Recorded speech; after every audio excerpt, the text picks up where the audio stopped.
오늘도 살아계신 하나님의 말씀의 능력과 은혜가 또 오늘 하루 또 말씀을 붙들며 살아가는 저와 여러분에게 가득하기를 좋으신 예수님의 이름으로 간절히 축원드립니다.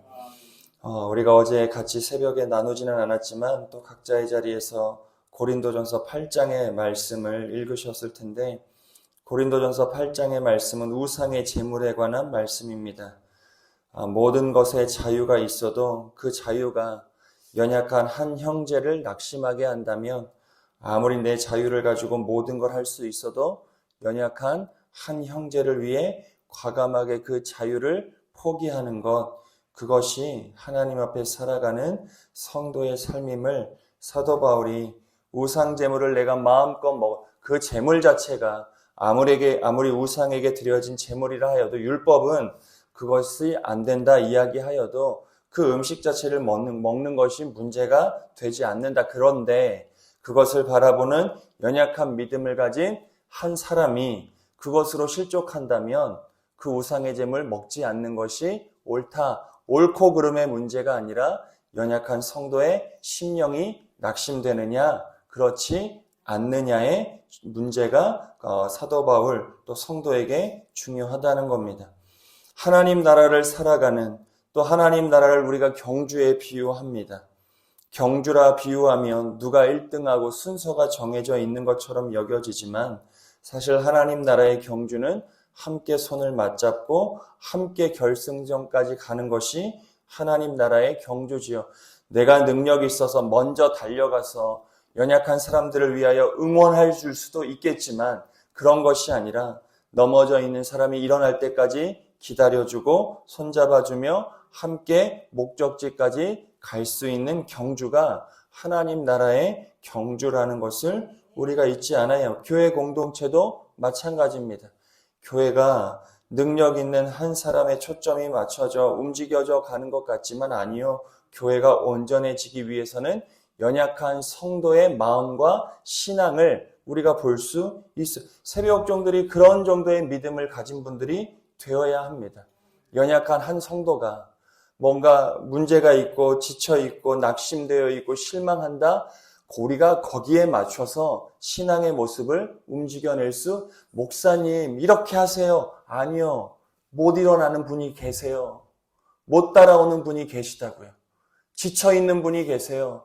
앞서가는 게 중요한 게 아니라 지쳐있는 사람을 뒤돌아보며 바라봐주고 내가 역으로 그 걸음까지 역으로 걸어내줄 수 있는 믿음의 마음이 오늘 성도에게 있어야 함을 고린도전서 8장에서 사도 바울이 이야기하는 겁니다. 나는 얼마든지 갈 수 있어도 내 걸음을 멈추고 뒤돌아 다시 내가 걸었던 길을 애써 걸어가며 연약한 형제를 일으켜 세워주는 것, 그것이 진짜 믿음 있는 성도여, 그 삶을 하나님이 기뻐하신다. 그러면 우리 공동체의 과제도 분명히 보이는 겁니다. 오늘 본문에서 계속해서 사도 바울이 이야기하지요. 오늘 본문은 특별히 고린도 교회가 사도 바울의 사도권에 관련하여 많은 도전을 주었. 사도 바울은 어디를 다녀도 이 문제가 자신의 삶을 올감이었어. 어디를 돌아다녀도 너가 진짜 사도냐? 라고 하는 도전을 받았습니다. 왜냐하면 그는 예수를 직접 본 사도가 제자가 아니었기 때문에 그 연약함, 그 어떤 자신의 약함이 늘 있었지요. 고린도 교회도 사도 바울에 대해 늘 당연히 그랬겠죠. 개바파가 있었고 아볼로파가 있었으니 특별히 개바파는 사도 바울에 대해 더 강한 공격을 가합니다. 너 사도 아니잖아. 우리가 따라다니고 우리를 가르치고 우리에게 세례준 개바는 예수님의 수제자인데 너는 예수님의 12제자에도 끼지 못했던 사람이 무슨 사도라고, 무슨 그런 사람이라고 너가 그렇게 큰 행세, 그렇게 대단한 사람인 척하냐? 너는 진짜 사도가 아니다. 내가 따라다니는 개바가 진짜 사도다. 그리고 이 당시에 사도라 하면 몇 가지의 정당한 권리가 있었습니다. 그러니까 이 사람이 진짜 사도냐 진짜 사도가 아니냐면 오늘 사도 바울도 이야기하지요. 아내가 있는 것, 그리고 누군가로부터 선교적 지원을 받는 거예요. 물질적 지원을 받는 것, 그리고 일하지 않으면서 자신의 사도직을 감당해내는 것을 통하여 이 사람이 진짜 사도구나라는 것들을 드러냈는데, 사도 바울은 이 모든 것들을 포기했지요. 자신이 일하면서 자비량으로 선교했습니다. 그리고 자신은 독신으로서 하나님의 사명을 감당해냈지요. 그리고 물질적 지원 받지 않았습니다. 자기가 일하여 자기 돈으로 사역을 감당했던 사람이 사도, 그러니 자기는 자신의 마땅한 권리를 다 포기하여 하나님의 일을 감당하는데 오히려 그것 때문에 자신이 공경에 처하는 일을 받게 되지요. 내가 이런 권리, 세상이 알아주는 권리로서의 사도직을 주장하고 있는 것은 아니지만 나의 사도직을 너희들이 알지 않느냐. 고린도 교회에게 지금 그걸 얘기하는 겁니다. 우리 1절 2절의 말씀을 우리 같이 한 번만 읽어보겠습니다. 내가 자유인이 아니냐, 사도가 아니냐, 예수 우리 주를 보지 못하였느냐, 주 안에서 행한 나의 일이 너희가 아니냐, 다른 사람들에겐 내가 사도가 아닐지라도 너희에게는 사도이니 나의 사도됨을 주 안에서 인친 것이 너희라. 나의 사도됨을 누가 증명하느냐? 내가 물질적 지원을 받는다고 내가 사도가 되는 게 아니다. 내가 아내를 취한다고 하여 내가 사도가 되는 게 아니다. 내가 일하지 않는다고 하여, 내가 천막을 만드는 일을 하지 않고 그것을 포기한다고 하여 내가 사도된 게 아니라, 너희들을 세우고 너희의 교회를 세웠던 그 나의 신실함, 나의 충실함, 나의 헌신함을 통하여 나의 사도됨은 드러난다. 지금 사도 바울이 이야기하지요. 사랑하는 여러분, 하나님의 자녀, 성도, 정말 진짜 하나님의 백성다움은 누가 인정해 주느냐? 하나님이라는 것을 우리가 잊지 않아야 합니다. 우리가 세상 사람들의 평가를 통하여 우리가 하나님의 자녀됨이 아니에요. 우리 교회도 마찬가지입니다. 때로는 중요할 수 있지요. 누군가의 인정, 누군가의 칭찬, 누군가의 바라봄이 때로는 중요할 수 있습니다. 그것을 통하여 하나님이 나를 위로하시는구나, 하나님이 우리 교회를 또 칭찬해 주시는구나 라는 것으로 우리의 마음에 위안을 얻기도 하고 우리가 힘을 낼 때도 있습니다. 하지만 그것은 한시적일 뿐이죠. 오늘 사도 바울이 마찬가지. 사도 바울은 어디 가나 이런 도전을 받았어요. 눈에 보이는 조건으로 너 사도야? 하지만 사도 바울은 그런 것 때문에 늘 무너지지 않았습니다. 나의 사도됨은 실질적으로는 우리가 함께 세운, 충실하게 세운 교회와 성도들을 통하여, 그 열매들을 통하여 자신의 사도직을 자신은 유지했지만 궁극적으로 나의 사도됨은 하나님 안에 있음을 사도 바울은 놓치지 않았어요. 사랑하는 여러분, 우리가 사명의 자리를 감당하다 보면 때로 지칠 때가 있습니다. 삶의 자리를 감당하다 보면 버거울 때가 있어요. 그때 우리의 시선이 나를 알아주지 않고, 나를 인정해주지 않고, 내게 좋은 말을 해주지 않는 사람에게 갈 것이 아니라 나를 인정해 주실 하나님께 우리의 시선이 옮겨질 때 우리의 사명이 온전하게 감당돼요. 근데 여러분들이 지치고 쓰러지고 넘어지는 이유가 다 어디에 있으세요? 왜 그러시는 거예요? 왜? 우리가 하나님을 다시 바라볼 때 우리의 자리를 다시 한번 자각해낼 수 있다는 것을 꼭 기억하시고, 내게 주어진 사명의 자리에서 또 하나님을 바라보며 오늘도 나에게 칭찬하시고 또 나를 붙들어 주시는 하나님의 은혜 가운데 여러분들의 사명의 자리를 온전히 지켜가는 은혜가 있기를 좋으신 예수님의 이름으로 간절히 축원드립니다.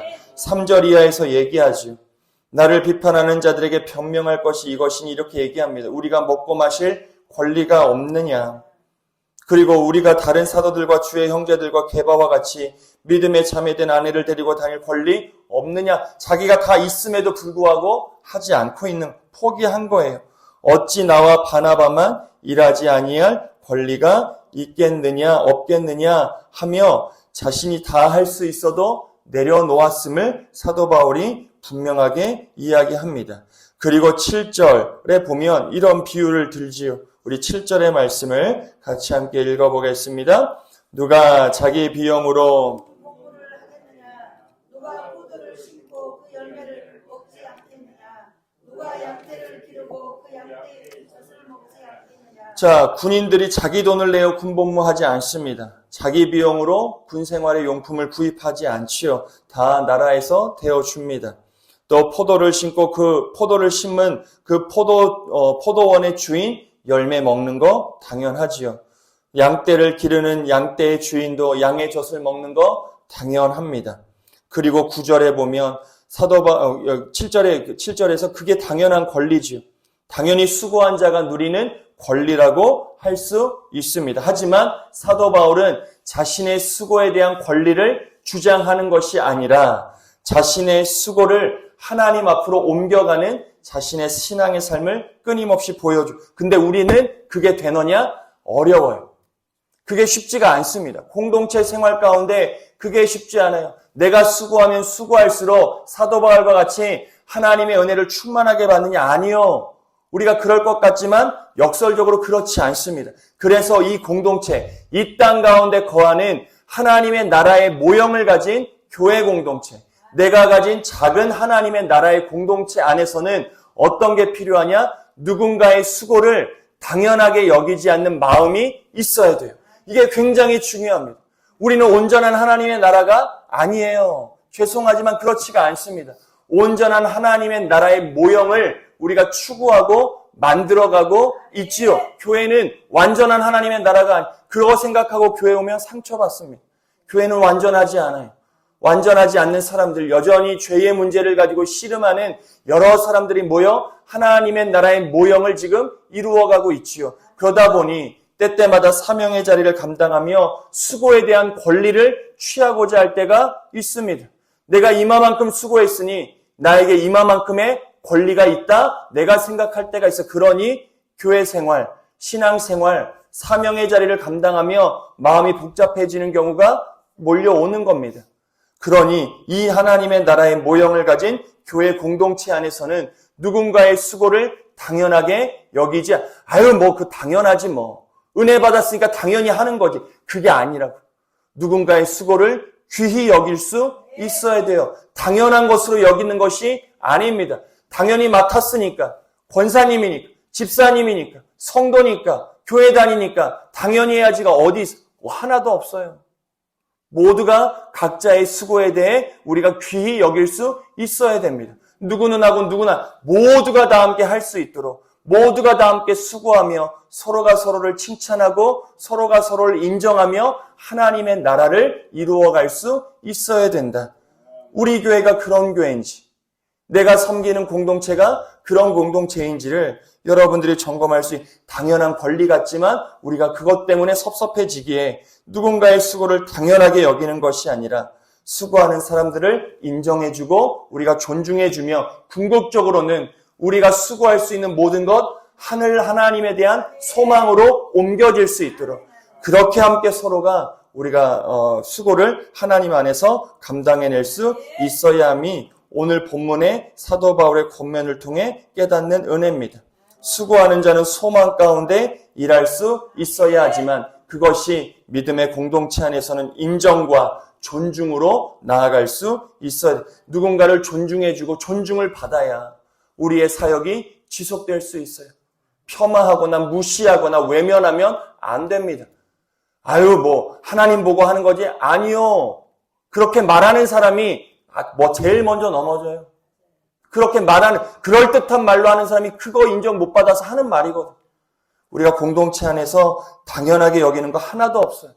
모든 거 다 이유가, 교회 안에 물품들 다 이유가 있어요. 다 누군가의 기도와 헌신으로 세워진 겁니다. 그거에 대한 존중 없이, 그거에 대한 인정 없이 우리가 하나님의 나라를 만들어갈 수 없다. 사도 바울이 9절에서 이야기하지요. 율법을 들어 이야기합니다. 9절의 말씀을 같이 함께 읽어보겠습니다. 모세의 율법에 곡식을 밟아 떠는 소에게 망을 씌우지 말라 기록하였으나 하나님께서 어찌 소들을 위하여 염려하시느냐. 주인이 소를 망을 씌우지 말고 일을 시키는 겁니다. 왜요? 소가 뭐 하라고요? 땅에 떨어진 거 주워 먹으라고요. 주워 먹으면 누구에게 유익입니까? 주인이죠. 궁극적으로 주인에게 유익이 오는 거예요. 소에게 망을 씌우지 않으면 소가 좋은 게 아니라 소의 좋음을 통하여 누가 유익을 얻어요? 주인이 유익을 얻는 겁니다. 지금 사도 바울이 이야기한 자신의 수고와 자신의 헌신을 통하여 자신의 궁극적인 소망과 목적이 누구라는 거예요? 하나님이요. 오늘 여러분들의 수고와 눈물과 헌신을 통해 누가 영광 받으셔요? 그게 성도의 삶의 목적이에요. 우리의 궁극적인 목적지는 거기지요. 하지만 우리가 그 단계를 나아가기 위해 서로가 서로를 존중하고 수고해요. 거기에 매몰되어 버리면 또 안 되죠. 그것을 통하여 우리의 소망과 유익이 하나님께로 옮겨질 수 있어야 하는 겁니다.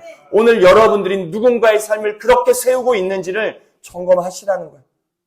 새벽종들의 새 신앙을 통해, 새벽종들의 믿음을 통해, 새벽종들의 말 한마디와 마음씀을 통해 누군가의 삶이 하나님께로 옮겨지고 있는지, 아니면 오히려 내가 그 길을 가로막고 있지는 않은지 여러분들이 곰곰이 생각하고 우리 교회가 그런 신앙에 초점을 맞출 수 있어야 함을 오늘 사도 바울이 쭉 이야기해 주는 겁니다. 하나님께서 우리에게 모든 걸 주셨어요.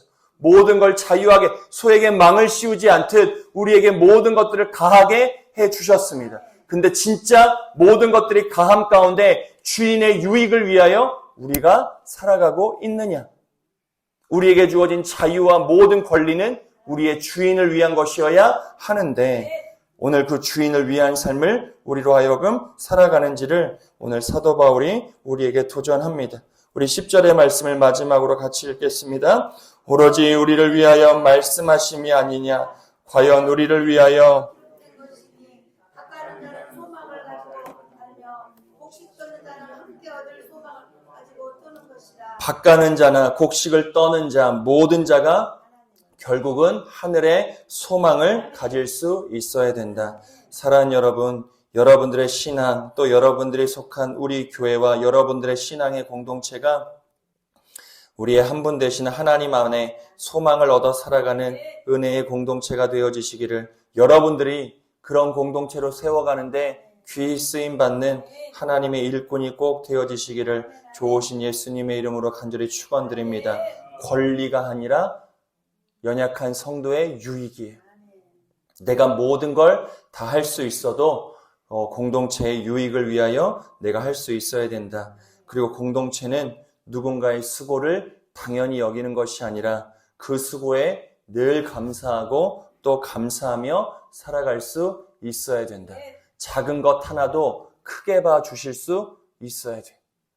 교회에 오실 때마다 그런 걸 보실 수 있어야 돼. 야, 이번 한 주간도 누군가의 헌신이 있었구나. 예배 가운데 오늘도 누군가의 헌신을 통해 우리가 하나님께 기쁨과 영광의 예배를 드리는구나. 내가 교회에 이렇게 편안하게 올 수 있는 것도 누군가의 헌신과 수고가 있었구나. 그리고 나서 하나님께 감사하는 것이죠. 하나님께 하면 돼? 아니에요. 하나님께만 하는 게 아닙니다. 여러분들이 하나님께 어떻게 하느냐? 여러분들이 주변을 대하는 태도를 통해 하나님이 받으세요. 늘 말씀드렸죠. 하나님께 하듯이 우리가 옆 사람 성도들에게도 그런 마음을 나누며 하나님의 나라를 이루어 갈 수 있어야 되고, 그 통로, 그런 삶을 통해 궁극적으로 온 성도가, 나를 포함한 온 성도가 하나님의 소망을 볼 수 있어야 된다. 오늘도 그 은혜의 한날을 꼭 살아내는 저와 여러분의 복된 삶이 되어지시기를 좋으신 예수님의 이름으로 간절히 축원드립니다.